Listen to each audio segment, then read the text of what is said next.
Hello, everybody, and welcome to the show.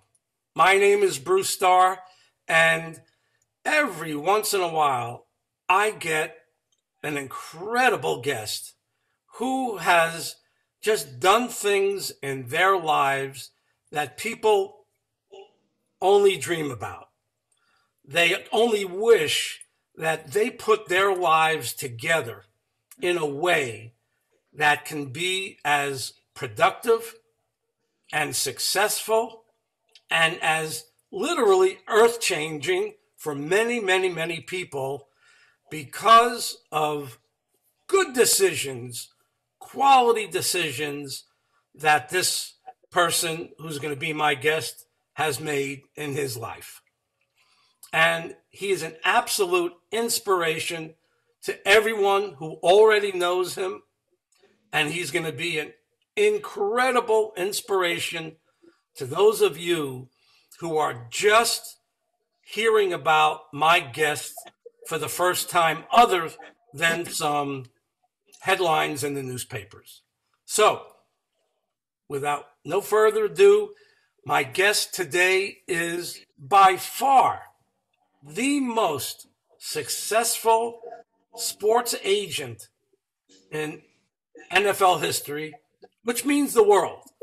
No one has been more successful. And if I'm wrong, Leigh, you'll tell me. But over the years, with the numbers, the quality people that you've brought on board, that you've represented, and by the way, these people are not just great athletes. One of the things that I so respect you for is these people aren't just great athletes, but they are spectacular people, quality people. So, Leigh Steinberg, thank you so much for coming on the show. We're so glad to have you. It's been my pleasure, Bruce. Happy to be with you. You know, we've been in communication for a few years now. We've been internet connected. You were kind enough to do my show years ago when I think you were just coming out with your book, and that's how I got lucky enough to have you back then. So, Leigh, tell me, where were you born? Tell me about your family life and how that family life either pushed you in a certain direction of life or supported you or hindered you.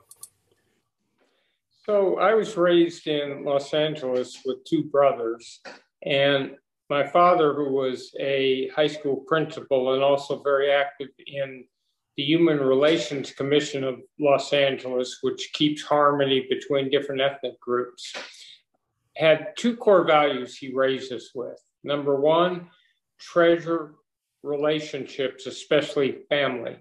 And number two, try to make a meaningful difference on this earth and help people who can't help themselves.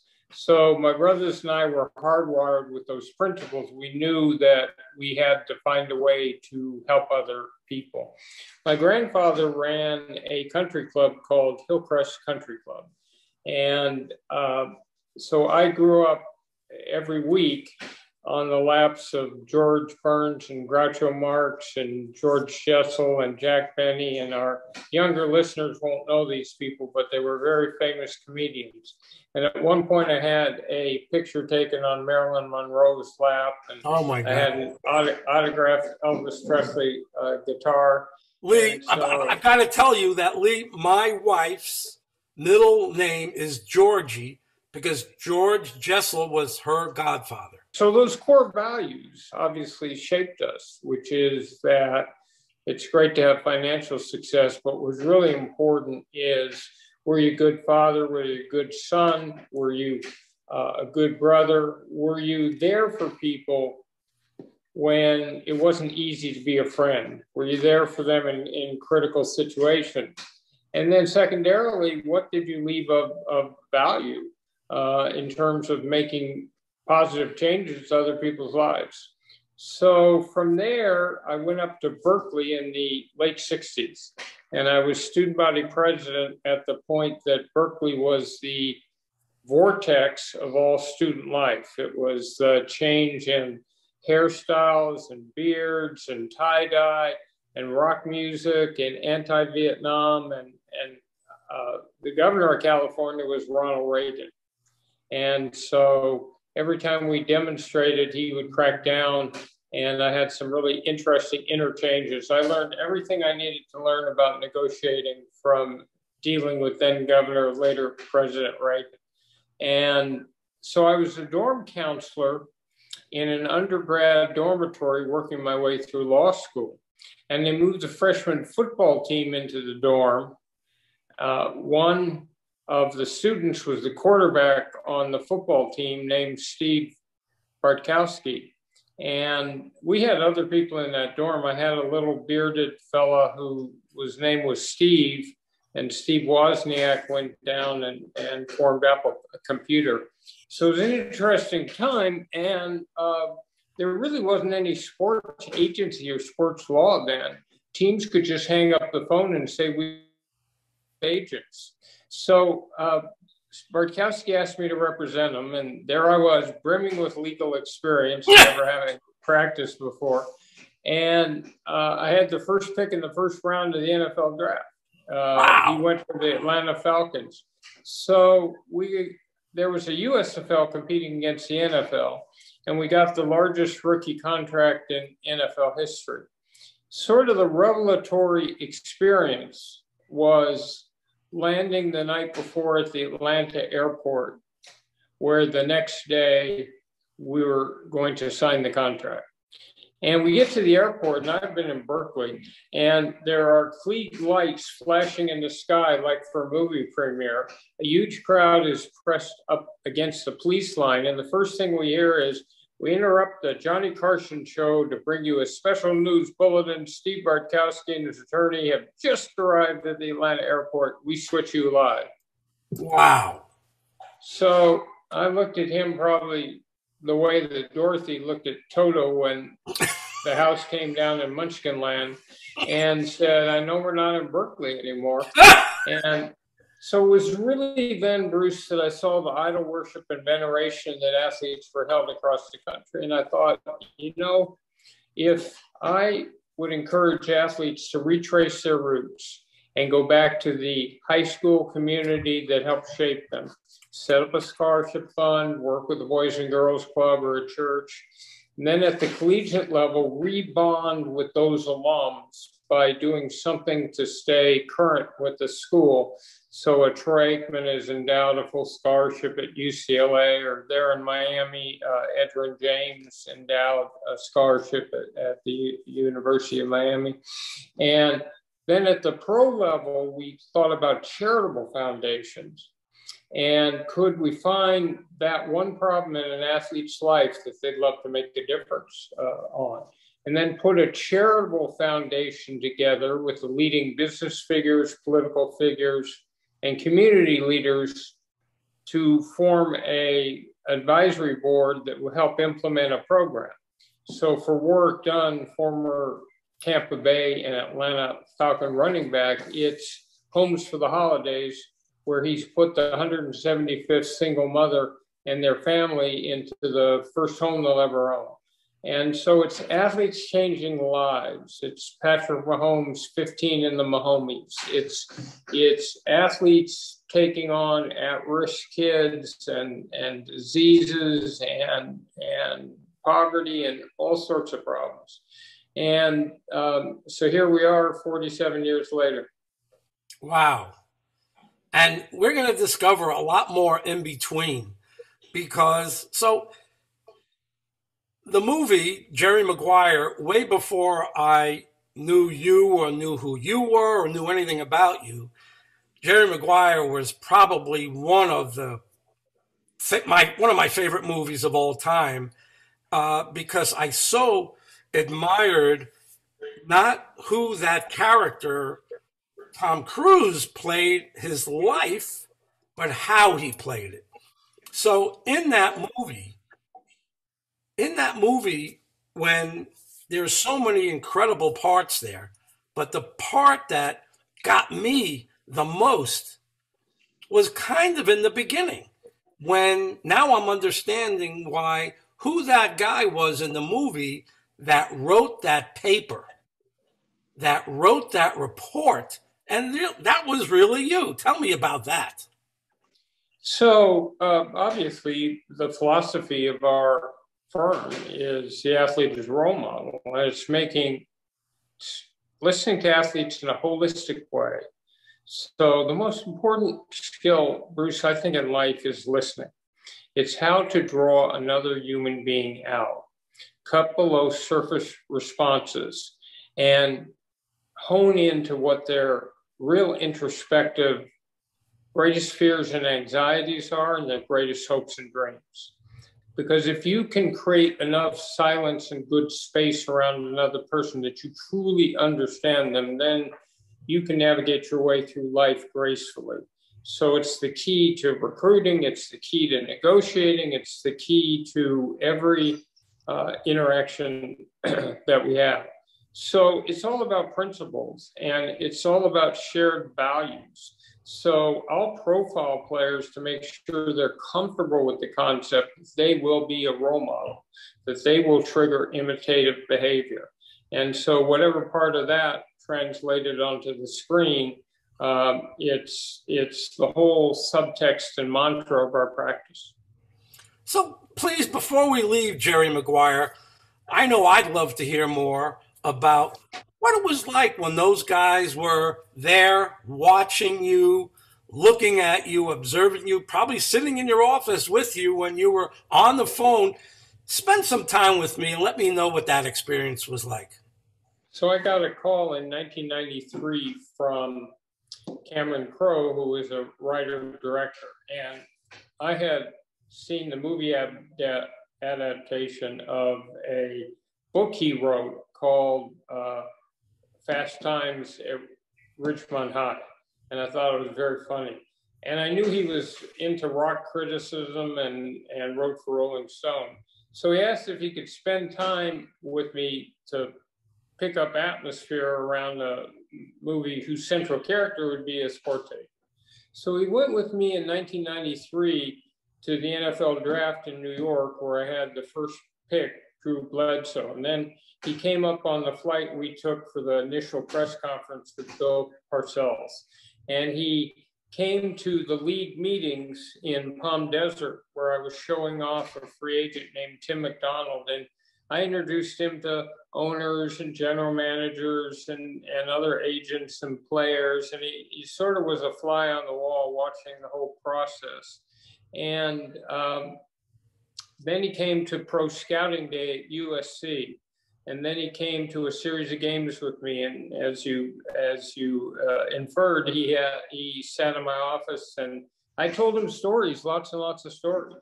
So I was also technical advisor. So I had to vet the script to make sure that the willing suspension of disbelief that holds you in a movie where you as a sports fan won't say that dialogue's phony, that look is phony, not that way, got preserved. And then I got assigned actors like Cuba Gooding Jr., who played the wide receiver Rod Tidwell. And I took him down to the Super Bowl in Phoenix, and he had to pretend he was a wide receiver for a week. So he hung out with Amani Toomer and Desmond Howard. And I actually had to show the quarterback in the film, Jerry O'Connell, how to throw a spiral because he had gone to NYU and they didn't have football there. So at any rate, so for the last 22 years, I've never walked into an airport or been out to dinner where someone at some point didn't run up and either say to me or ask me to say those four iconic words that start with "show me the." And at any rate, and it became the top grossing sports film of all time before The Blind Side came around. And what I liked about it was it humanized the concept of what can be a sports agent. It showed some of the true caring that goes on. So Warren Moon, the quarterback of Oilers and Vikings and Seahawks and Chiefs, and I were together as lawyer and client for 23 years. Wow. And so you grow very close and bonded to your clients and you see the potential. And one of the key features is planning for second career for them, making sure that when they end the first career, they can do what 3 of my athletes have done, which is become minority owners of teams. So you're trying to empower them. Or if you have someone playing for the 49ers, you say to a Brent Jones or Steve Young, who would be good people to network with, or just high tech and venture capital. So it's not by chance that a Brent Jones, a retired tight end from the Niners, put together a multi-billion-dollar hedge fund, or that Desmond Howard is the host of ESPN Game Day. Now, a quick word from one of our sponsors. Imagine being able to train your mind with the same precision you train your body. The Awaken Mind headset offers personalized audio programs that can help enhance your concentration, reduce stress, and optimize recovery times. It's like having a personal mental coach available anytime you need to dial in your focus or unwind after an intense session. I believe that this tool can be a valuable addition to your training arsenal, giving you the mental sharpness and relaxation needed for those critical moments when games are won or lost. If you're interested in learning more about how this headset can be integrated into your routine for peak performance, contact me at the number below. I'd like to share more about how this technology can support your journey to the top. Wishing you continued success and looking forward to the possibility of contributing to your legacy as a professional athlete. So maybe towards the end of the show, we can sort of go, you've gone through a lot of the clients. Some of them I would know, and some of them I would have no idea. But let's just stick with the movie just for a second. How close was it when you got your heart broken by that one player and his dad? How much truth was there to that? Well, so if you take that sequence, we're back. It's the night before the draft. Drew Bledsoe is going to be the first pick in the draft the next day. And Cameron says, "What are you feeling today? What's your greatest fear?" And I said, "Well, suppose, unbeknownst to me, there was something going on, and Drew Bledsoe and his father were in point of fact talking to other agents, and I wake up the next morning and that's what happened." So it's not simply autobiographical, it's the concept in that situation, because I'm not sure if I got fired the night before the draft, I would have recovered yet. Yeah, because that's heartbreaking. It's you put your heart and soul into not just the player, but his character, and not just his character, but the character of his family.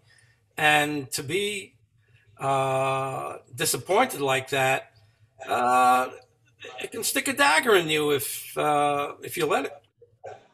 So what we do, as you just alluded to, is profile prospective clients to make sure that there's a symmetry of values, and so that they understand their unique opportunity to make a difference, and they understand their obligations to make a difference. So again, I think that Jerry MaGuire shows the struggles that so many of us go through, and the ethical problems. So one of the problems in this society is situational ethics. That means that someone might be nice to cats and dogs, a good person at home, a good father, and then goes out into the business workplace and uses heinous social Darwin methods because the end justifies the means, because it's just business. And that leads to a type of soul death. So that was one of the subtexts of Jerry MaGuire, which is the ethical bump and pull that we all feel when you start to see your work in a different way, and the ethics and values in a different way, it causes a type of soul death and a bifurcation of personality that's very hard to maintain. So how was it for you when this movie premieres? Number one, did the people behind it did they think this was going to be a winner? Did they think they were hoping, tell me about the support that the film got? Well, here was the thing. The casting was right. So if you remember, that's Renee Zellweger's big breakout role. Spectacular. That's Regina King playing the wife, who's the same Regina King, here now. That's Jerry O'Connell, who was in Stand By Me, playing that role. That's Tom Cruise, who was the hottest box office star in the country at that point. It just goes layers and deeper and deeper. And Cameron is so creative. He's so funny that, and he's so nuanced and textured in respect to how he sees human character and foibles and nature, that the minute that they signed Tom Cruise, it was pretty clear that was going to be a hit. And because at that point, he can carry a movie, but the love story in it meant that movie was accessible not just to hardcore sports fans, but to anybody struggling in their career, to anyone trying to balance work and marriage and relationships. Those are universalities. So I thought it would appeal on that standpoint. Plus, Cameron writes vivid characters and his dialogue is spot on. So we thought it'd be a hit. Did you know 21 years later that movie would still show somewhere on television almost every day? Every day. Yeah, no, I didn't. And but thank God for that. Thank God for residuals. and like you have to worry about it. But the other thing is that if you look between the lines, if you look real closely, you were someone who was 100% into that business. There was an imbalance in your life. If you look real closely at that movie, and there was heartbreak, there was running and sweating and going from place to place. I would think Jerry MaGuire showed someone who was out of balance. And I believe that represented you to a degree. One gets into this concept of what's next, what's next, what's next. And it prevents enjoying current achievement because it's always on to the next thing and next thing. And I got to the point where, I've done in football 64 first-round draft picks. Oh, my God. Then I had done the very first pick in the draft every year for 8 years, which is pretty hard. And so then I got to the level where I was only competing against my past achievements. We had 90 players in football, 86 had been to the Pro Bowl, and 12 of them are now in the Hall of Fame. And then we had a big baseball practice with my partner, Jeff Morad, and a big basketball practice. And I was involved with saving teams like the Giants, keeping them in San Francisco, and wrote a couple books, and we were raising and doing incredible stuff for charity. So Madeleine Albright and I put together a program when she was Secretary of State called Adopt a Minefield, where you could demine an acre in Angola or Cambodia or Mozambique to allow more arable land and to stop them from exploding.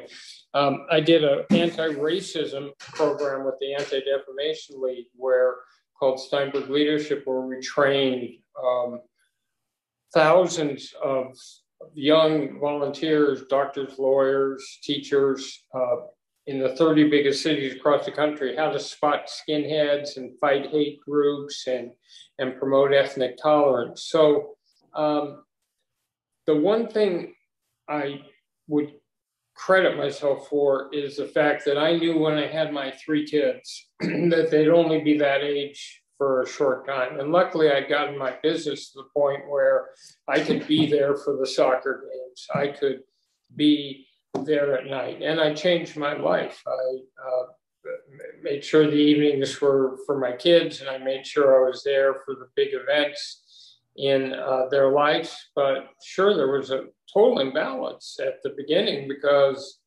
you're building. So Leigh, so much accomplished, so clear of focused that you want to help other people. So many things you've done. I mean, it's mind-boggling, all the quality people you've represented and all the good work they've done. But there was a downside to your life. So in the early 2000s, a series of events in my private life, not my work life, I always understood that notwithstanding the greatest planning we could ever do, that you might walk into the office and something went awry. Everything wasn't perfect. You don't have to win everything, recruit every client. There's life there. But my 2 sons were diagnosed with an eye disease called retinitis pigmentosa, which starts with night blindness and leads to a total narrowing of the visual field. So the older one's blind and the next one's getting there. There was nothing I could do about that. There was no cure, there was no funding. Then my father died a long death of cancer, and he was a seminal key figure in my life. And then we had a home in a beach city, Newport Beach, that developed mold, and we had to move out the day we tested and never came back and had to knock it down. And it started to feel like Job in, or what Moses did to the Pharaoh in Egypt, is locust next, is river of blood next, one after another. And I mistakenly felt that I had some power to protect my family, keep them housed, keep my sons from, keep my father from, and if I only worked harder, if I only was more creative, if I only found better treatment or something that I could protect them, and I couldn't. And so it made me feel like Gulliver on the beach, tethered down with Lilliputians sticking forks in me. And I turned to alcohol, which I was not a lifelong big drinker.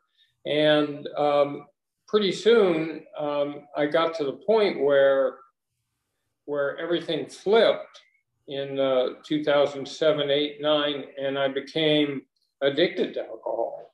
And so first I had to break denial because I was still functional, but I had to break denial.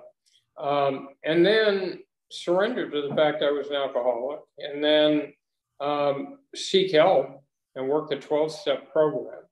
And so I moved into sober living for a while and shut down my office, shut down my home, shut everything down, and said, this is the crisis. And I'm not a starving peasant in Darfur. I don't have the last name Steinberg in Nazi Germany in the late 30s. I'm not sick in any way other than self-induced. What excuse do I have not to live up to my father's values? And I had an epiphany. And so I dropped everything and said, whatever else happens in this life, my number one priority is being sober, because without that, nothing else will happen. And then being a good parent. And if that's all that happens in this, then I'll be fine. And so I'm now in my 12th year of continuous sobriety. And obviously we rebuilt a business, but the real, quote, comeback from that devastation was being able to be a successful father and sustaining sobriety. And the work part is just a cherry on top. Most interesting and inspirational part for so many people that are going to watch this is, how do you, other than stop drinking, we know that you have to do that. How does someone recreate such a successful business when sort of everybody around you knows that you're trouble? That's the way it was for a while. Everybody knows Leigh is trouble. Can you depend on Leigh? Can you not depend on Leigh? How did you fight your way back to step one? So I turned the practice over to the younger agents because I knew that they were really good people and the athletes would be fine. But the point is, I just gave up everything and focused on that one task. What will save you over and over again, Bruce, is resilience. It's having a central sense of optimism, even amidst destruction and and cratered circumstances. But I was raised by a dad who was endlessly optimistic. And so if I go into a barn and there's a big pile of horse defecation, I'm sure in my mind there's a pony in there somewhere, if I could just find them. And so it's being able to have a spark of the belief that life will knock you back, but that you can come back. It's inevitable that life will knock you down. But, if someone's out there struggling because of problems with addiction or depression, there's help available, and you don't have to do it alone. You can do it with a series of other people. I credit so many amazing people in my life for being with me and helping me when I was vulnerable. But I always had a vision that's not grandiosity, but that I was put here for a certain purpose, and I had lost a sense of proportionality, right? In other words, it's not the outside world, it's how you perceive it. And so I'd lost the sense that you can get through the loss of a parent, sickness of children. You can get through it all, and you don't have to turn to a substance for it. And when you're at the worst, you've got to have hope, and you have to have people around you who will hold out hope. And so I never felt I was alone and isolated. I had wonderful people, family and friends that didn't look away. 12-step program is, really a miraculous program. A lot of people know about it, and it's certainly someplace that anyone can start. It's almost in any town. You can go to a meeting, probably, depending on the town you live in, there could be a dozen meetings every day and every hour of the day. I'm in Orange County, and there must be a meeting of a unique fellowship within driving distance, 4 or 5 every hour. So they're everywhere. You just have to reach out for help. Can you make other suggestions while we're on the subject? Where else could people look that have, and I'm not saying you're an expert, but are there other places you could suggest for people that are watching this who are suffering from different addictions? Find a 12-step program. That's the first key. So the key to it all is break denial. It's really hard because addiction's the problem that tells us we don't have a problem. Other people have a problem. Other people have a problem with our behavior, but I'm not hurting anybody. So the first thing is to break denial. I think it's really helpful to accept the concept of a higher power in one's life, that because part of the problem with addicts is, as I told you, that we believe that we can fix everything, that we have all power. But if you can convince yourself someone else is in charge and you're along for the ride, that's a helpful concept. If you join unique group, you need a sponsor, and you need someone who will help you. And then you need to be surrounded by like-minded people, because they'll understand, they'll get it in a way that's really hard. Before my brain changed to alcoholism, I didn't understand why people couldn't stop. I thought it was willpower. I didn't know it was a disease that affects an organ and is progressive. And so the point is, it's only within the fraternity or sorority of like-minded people who also are struggling with the same problems. So, you know what the groups are, and they end in anonymous, and so it's getting the help from a group, getting a sponsor, someone in your life that can guide you through the process. These are all helpful. Plus, just some basic things: exercise, making sure that you're getting up and out is important. Sunlight's important. Not over caffeinating is important. I mean, there are a load of, some people turn to meditation. There are really an endless amount of things, but some of it's just about good health.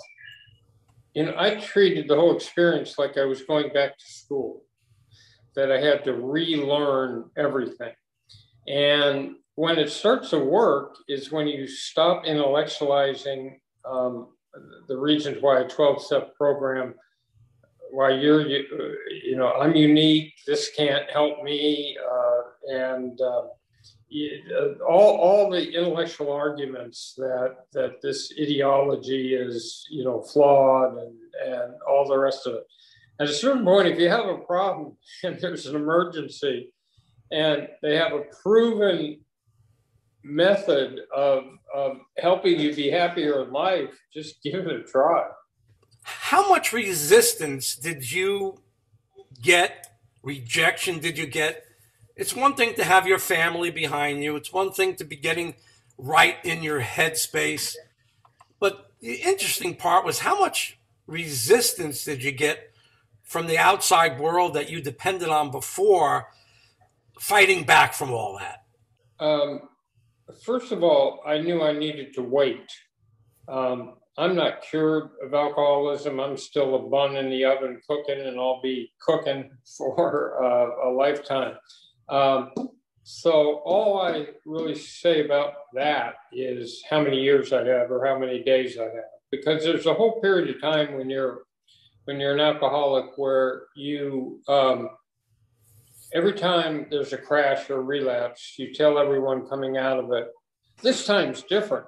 This time I've got it. This time I understand. And you're not intentionally trying to lie. I mean, you mean it in that moment, but it has no connection with what you're actually going to do.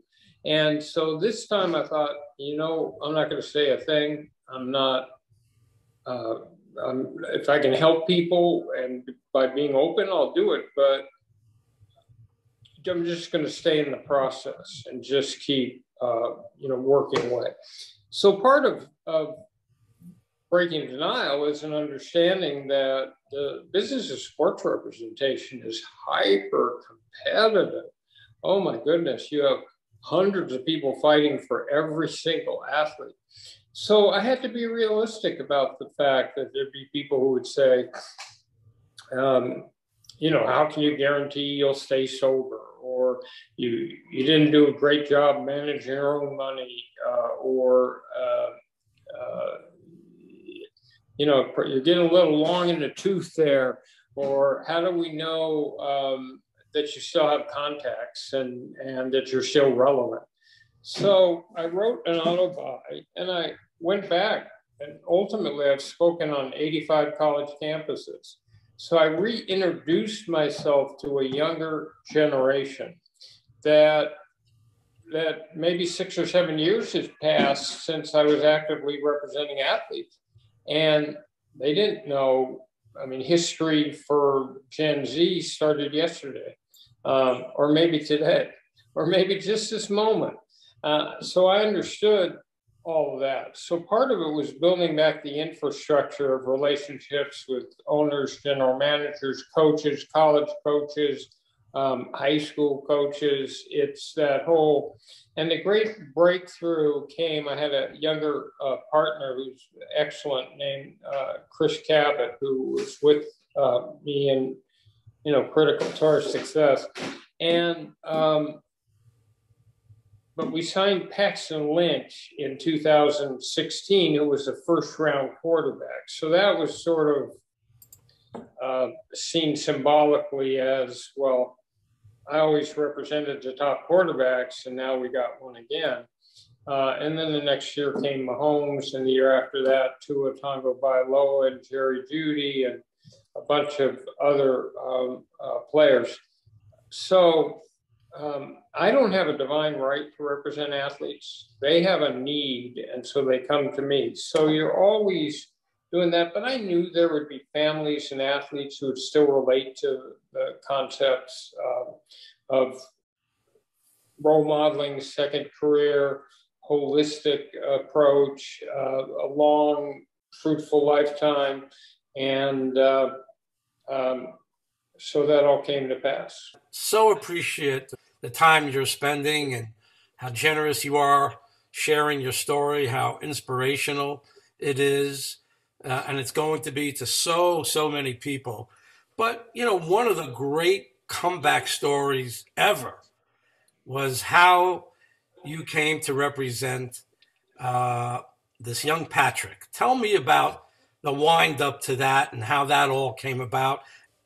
Patrick was a quarterback at Texas Tech, and he had to throw the ball on almost every play because their defense was so awful that they give up 55 points.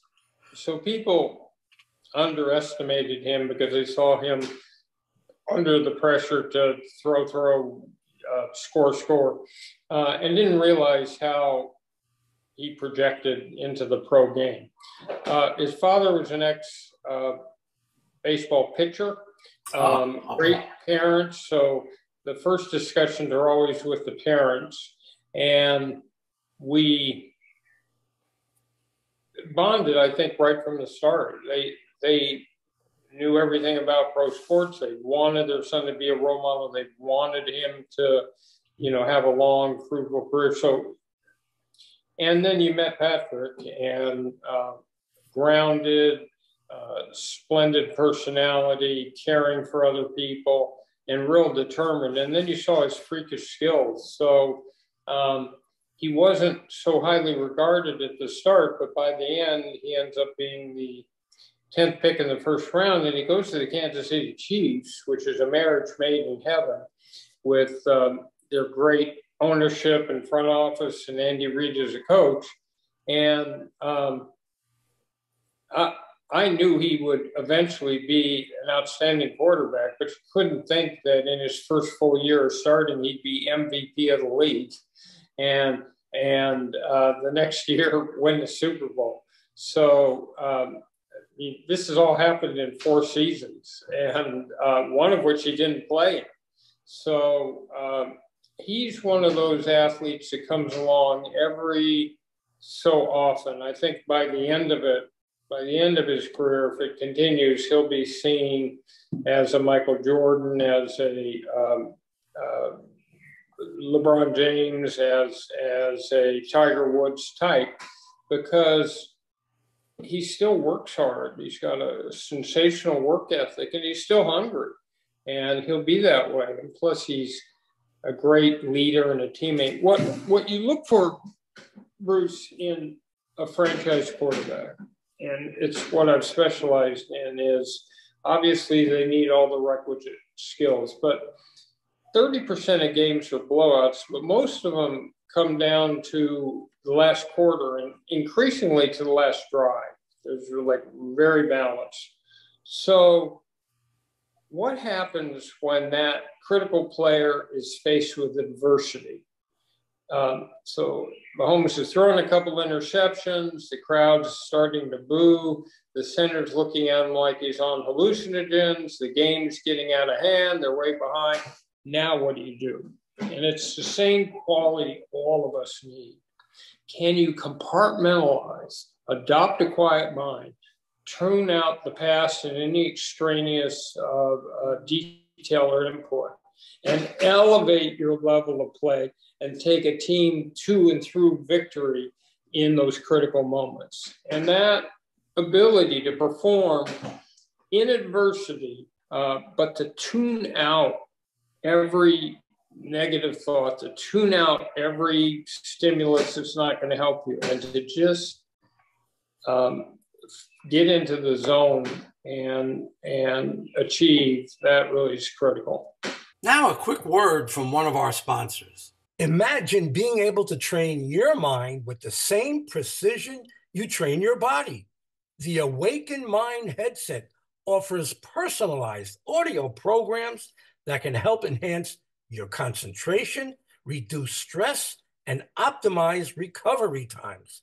It's like having a personal mental coach available anytime you need to dial in your focus or unwind after an intense session. I believe that this tool can be a valuable addition to your training arsenal, giving you the mental sharpness and relaxation needed for those critical moments when games are won or lost. If you're interested in learning more about how this headset can be integrated into your routine for peak performance, contact me at the number below. I'd like to share more about how this technology can support your journey to the top. Wishing you continued success and looking forward to the possibility of contributing to your legacy as a professional athlete. Leigh, this last 5 minutes has been, something that will help people, athletes, business people for a long, long time to come. And I really appreciate it. You're also, with you, you're not just leading great athletes. We've come to learn that you've got to make sure that they're the kind of people that share their lives, you share your life, and you're not just working with athletes, but you're teaching others how to be sports agents. Tell me all about that, and then I want to know about your books before I let you go. Okay.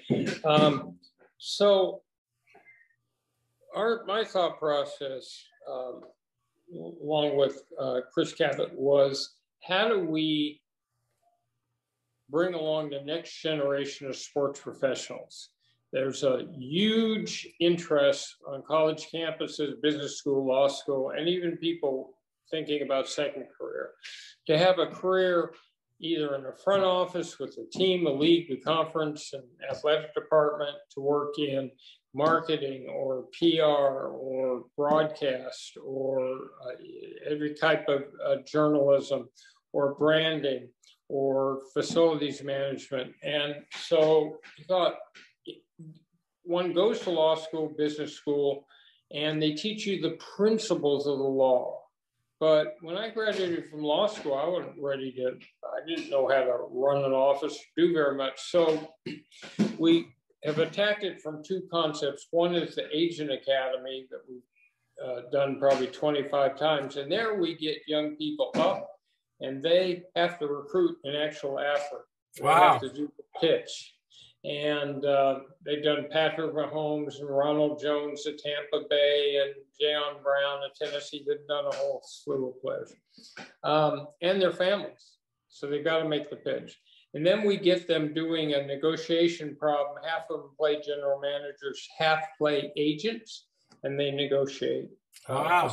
They have a laundry list and whatnot. And then we have them do a branding marketing program where they set somebody up on the internet. They have to create a website for them.